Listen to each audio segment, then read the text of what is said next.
어제 뭐 보셨어요? 제가 어떻게 세상이 이렇게 달라졌지 통감하는 일들이 있습니다. 먼저 저는 이게 딸을 낳기를 바라는 세상이 이렇게 빨리 올 줄 몰랐어요. 과거에는 이 첫 딸을 낳으면 울었어요. 서운하다면서. 그러니까 옛날 사람이 저는 마냥 신기합니다. 제가 남아 선호 사상 그리고 이혼에 대한 편견이 여전히 팽배하던 80년대에 결혼을 하고 애를 낳았는데요. 그때하고 지금을 비교하면 천지개벽을 한 느낌입니다. 그런데 이상하게도 육아에 대한 아이 키우는 문제에 대해서는 영 발전을 한 느낌이 아니거든요. 손녀가 태어나면서 저도 육아를 거들게 됐는데요. 제가 아이를 키웠던 80년대, 90년대하고 비교해보면 큰 차이가 없단 말이죠. 할머니, 할아버지가 주로 보조, 양육자 역할을 떠맡게 되는 거, 그때하고 지금하고 다를 바 없잖아요. 코로나19 팬데믹 상황이 오면서 육아가 더 어려움을 겪게 됐어요. 갑자기 휴원, 갑자기 등교를 안 하게 되면 그럼 아이를 맞벌이 하는 부부들은 어디에다 맡기란 말이죠?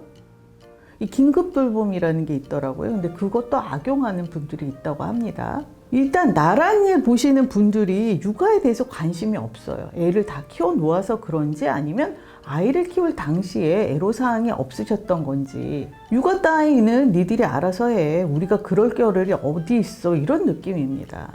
하기는 정치, 경제, 하다못해 잘 나가는 연예인들의 자녀들도 일찌감치 해외로 보내죠. 보딩스쿨부터 차례차례 단계를 밟아서 헛소리 나는 등록금을 내는 대학에 진학을 합니다.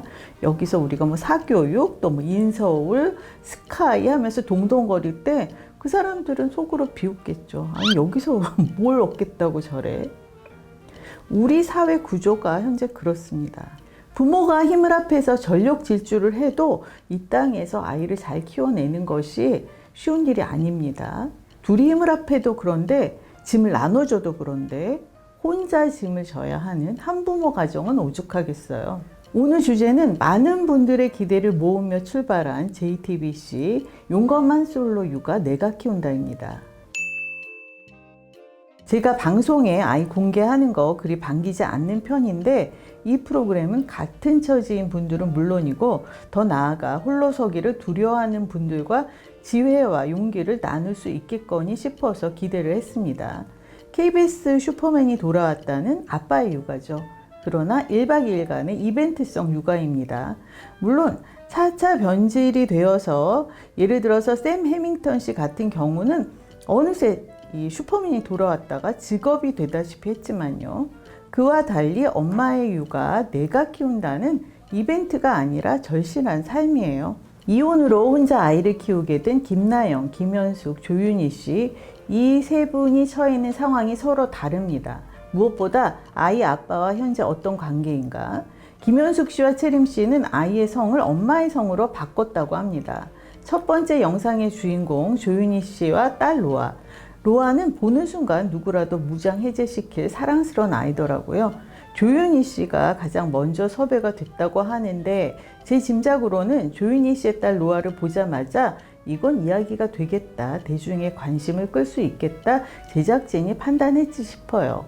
뭐 어떻습니까? 출발은 예쁜 아이 보여주기였다고 해도 시작만 있지 끝은 없는 육아라는 굴레, 그리고 더 나아가서 이 한부모 가정이 직면한 이 현실에 대한 고민, 이것에 대해서 시청자가 관심을 갖게끔 이끌어주면 그것으로 된 거죠. 조윤희 씨는 육아에 전념하고자 일을 거의 중단하다시피 했대요.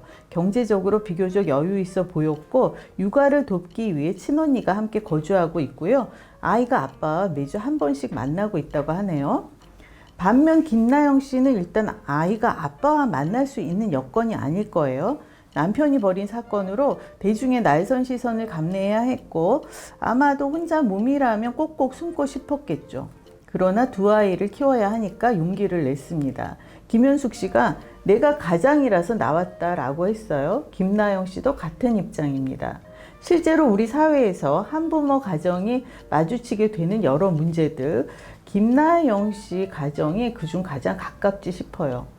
물론 김나영 씨가 인스타나 유튜브로 벌어들이는 수입이 상당하다고는 하지만 그렇다고 미래가 보장된 일은 아니죠.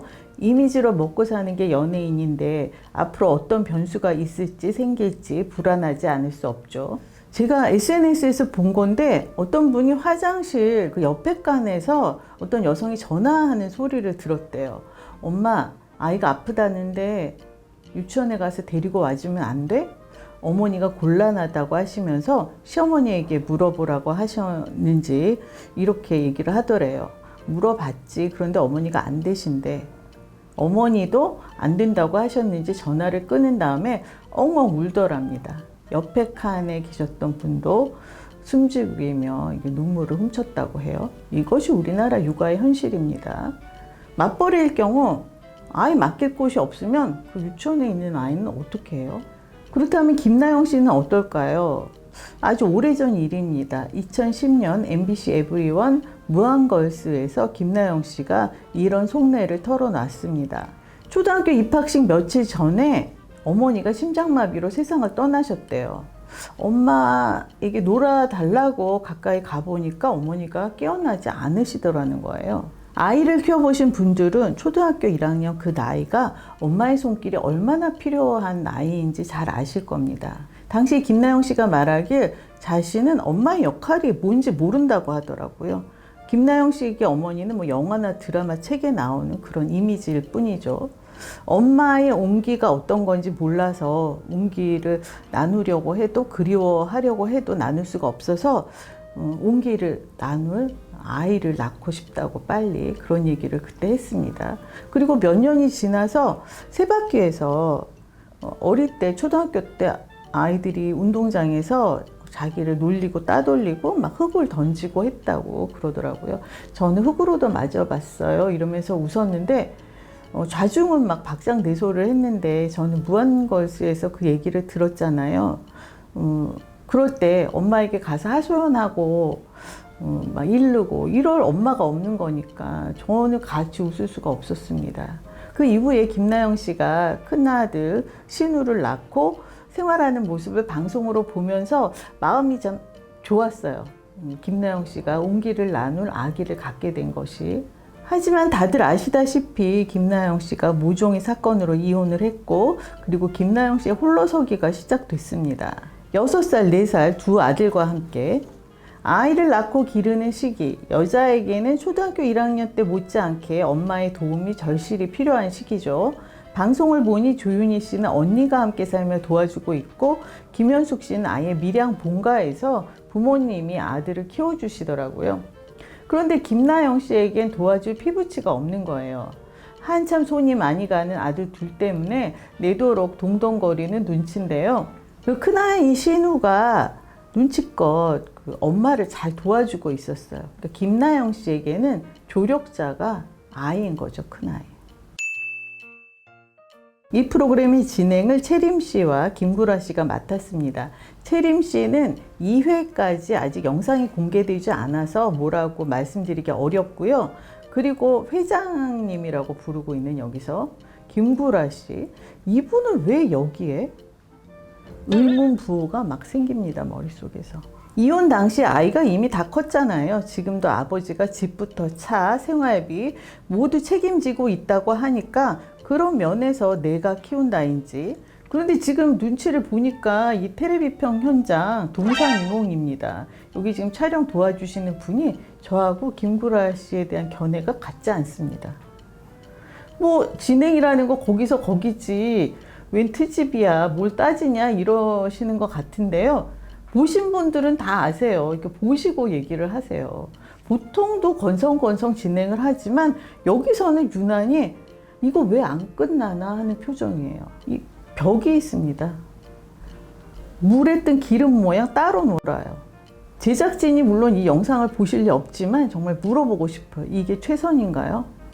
뭐 1, 2회를 보셨으니 제작진도 이미 아시겠죠. 할 말 못할 말 가리지 않는 거 여기서도 여전하고요.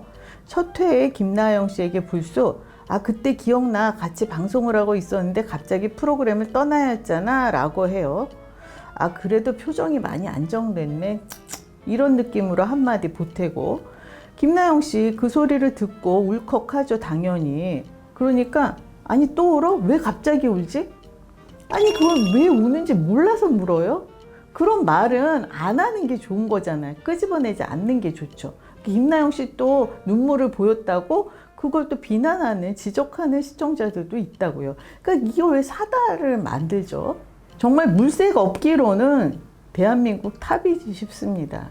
김나영 씨가 애써 이렇게 표정을 수습한 다음에 농담 반 진담 반으로 그렇다면 왜 그때 전화로 안부 한 번을 안 물었느냐 묻더라고요. 김나영 씨가 방송에 못 나오고 있을 때 유재석 씨가 프로그램 녹화 중에 전화 연결을 했어요. 제가 본 것만 해도 2번입니다. TVN 유키즈 온 더 블럭에서 거리 인터뷰 중에 스텝이 지금 김나영 씨 아들 지나갔다라고 하자 그 소리를 듣고 김나영 씨에게 전화를 걸었었고요. 또 한 번은 역시 TVN 일로 만난 사이에서 김원희 씨가 초대됐을 때 전화를 걸어서 안부를 물었어요. 그 세 분이 MBC 놀러와 같이 했었잖아요.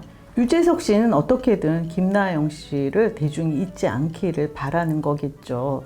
그 유재석 씨 나름의 배려입니다. 이런저런 아쉬움은 있었지만 내가 키운다. 이 시대의 당면 과제인 육아, 특히 한부모 가정이 겪는 어려움에 이 방송이 관심을 가져주었다는 것, 이것만으로도 격려의 박수를 보냅니다. 부디 화제성 신경 쓰지 마시고 수많은 우리가 알지 못해서 그렇지 많습니다.